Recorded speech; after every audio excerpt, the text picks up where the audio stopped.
name is Isaac Richter, and today I join the Prospero MX Reading Club. I shall be reading a story today. Tomorrow someone else will be reading one. And my selection for today is from Woody Allen's collection, Getting Even, his take on Count Dracula. I hope you like it.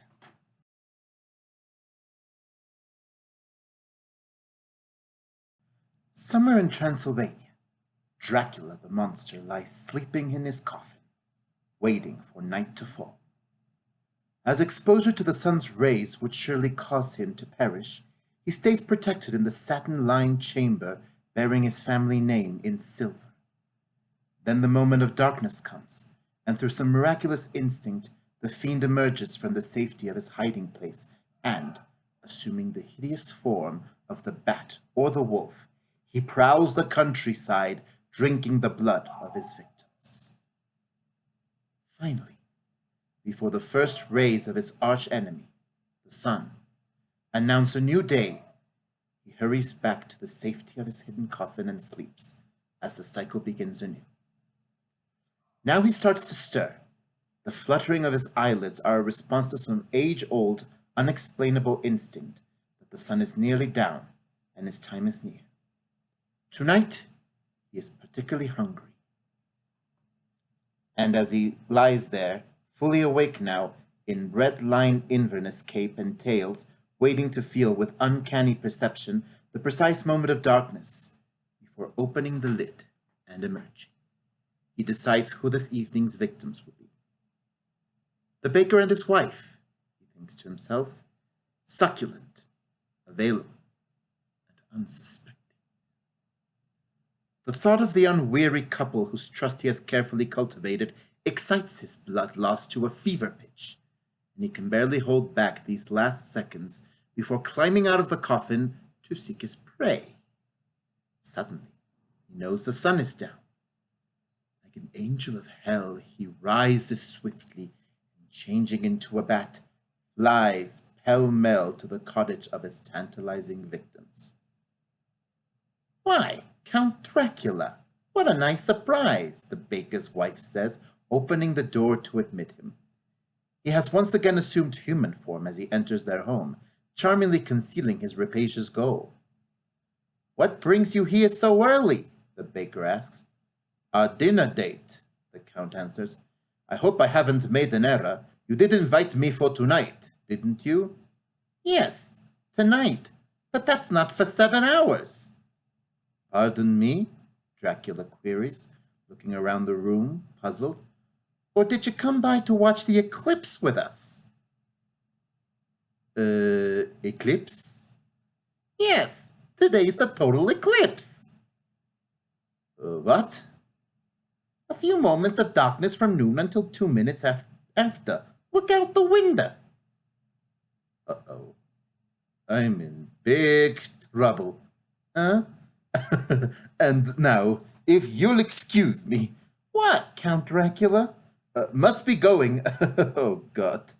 Frantically, he fumbles for the doorknob. "Going? You just came." "Yes, but I think I blew it very badly." "Count Dracula, you're pale." "Am I?" "I need a little fresh air. It was nice seeing you." "Come, sit down. We'll have a drink." Drink? No, I must run. You're stepping on my cape?" "Sure, relax. Some wine." "Wine? Oh, no, I gave it up. Liver and all that, you know. And now I really must buzz off. I just remembered I left the lights on at my castle. Bills will be enormous."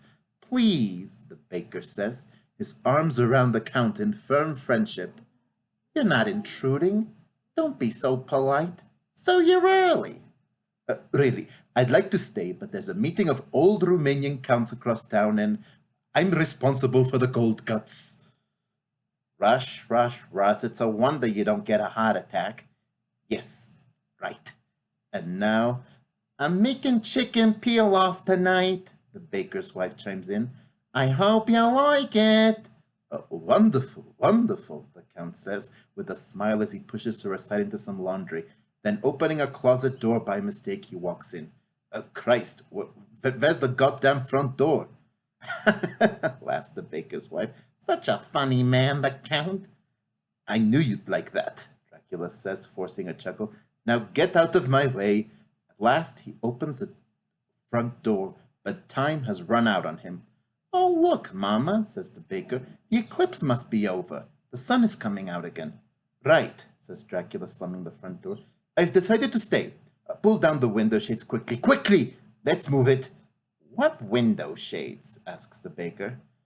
There are none, right? Figures. You got a basement in this joint? No, says the wife affably. I'm always telling Joslov to build one, but he never listens.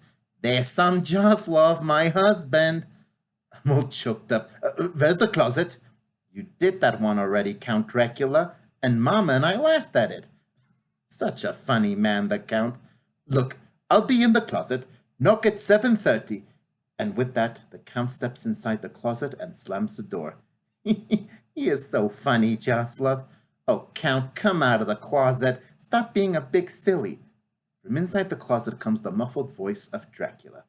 Count, please, take my word for it. Just let me stay here.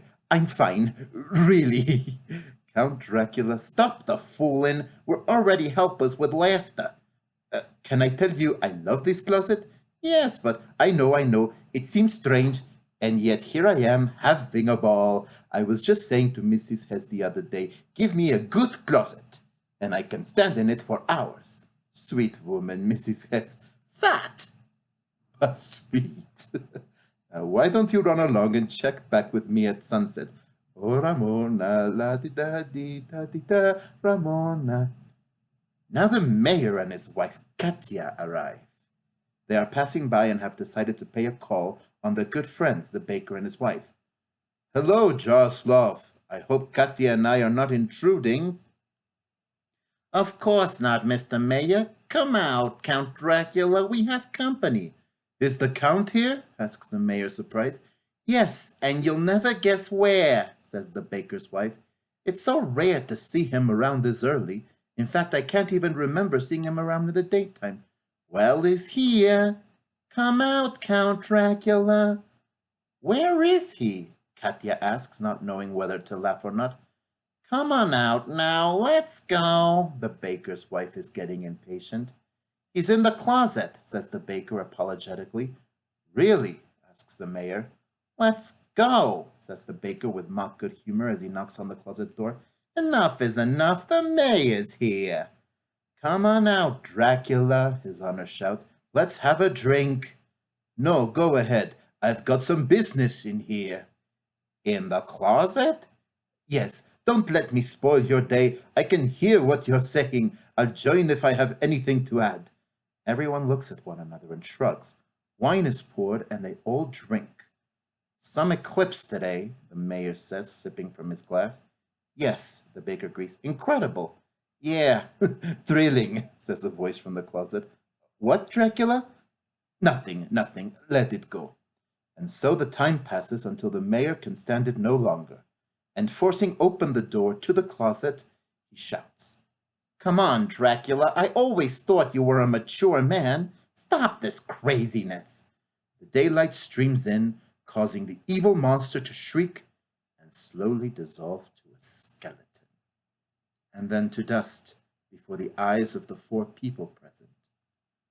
Leaning down to the pile of white ash on the closet floor, the baker's wife shouts, Does this mean dinner's off tonight?